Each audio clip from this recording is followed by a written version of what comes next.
Ahojte u môjho 5. gameplayu Zdarec jak kanec. Bude to Call of Duty 4, ako som už sľuboval, v ktorom som najväčší veterán a hádam aj najlepší. Hráme tu dva ľudia, ale to je jedno. Aspoň to bude trošku o taktike, čo táto hra nepochybne je. Hrám s mojou najobľúbenejšou zbraňou, čo je AK-47. Tento Uzi som zdvihol zo zeme. Je to dobrá vec na blízku. Ale žiadny gigant na diaľku. Sú tu tiež killstrajky, ako vidíte, už mám radar. Čo mi presne ukáže, kde nepriatelia sú, čiže vidím, kde je na mapke vľavo mini. Bude niekde tuto hore. Tu je. Tam ležal jak svíň. Mal Martin dom, to je trošku lamerská vec. Na tejto hre, že keď zomriete, tak pod vás hodí granát. Čo je dosť na hovadinu. Tuto mi niekde šlape. Poď. Ďalšia heda. Ďalšia je Airstrike, ktorý práve povolávam. Teraz spadne. Možno ho trafím, možno nie. Moc ma to netrápi. Luzujem Bravo, čiže teraz si ho tu jak sviň. Tu je. Zabijeme.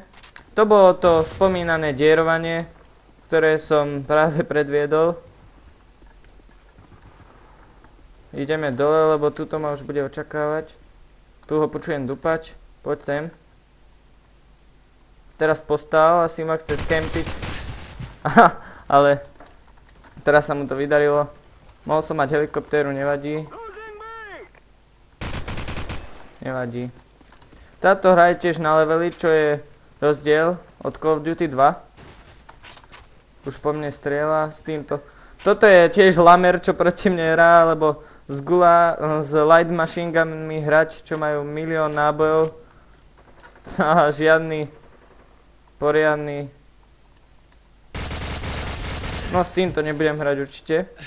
Ďalšia vec, ktorá je dosť dobrá, sú fleše. Trošku mu skúsime podkúriť a vypočítavanie granátov. Čiže to by malo byť hneď buchnúť, ale nejak mi ušiel. No. Asi som ho zmiatol. Čo je dobré. Hráme na vlajky, ja držím 2, on 1. Nechce sa mi ísť obsadiť aj tretí, lebo na čo by to bolo dobré? Neviem. Neviem, na čo by to bolo dobré pre mňa v tomto bode hry. Tu sa mi zakráda. Dole. V tejto hre som 51. level z 55.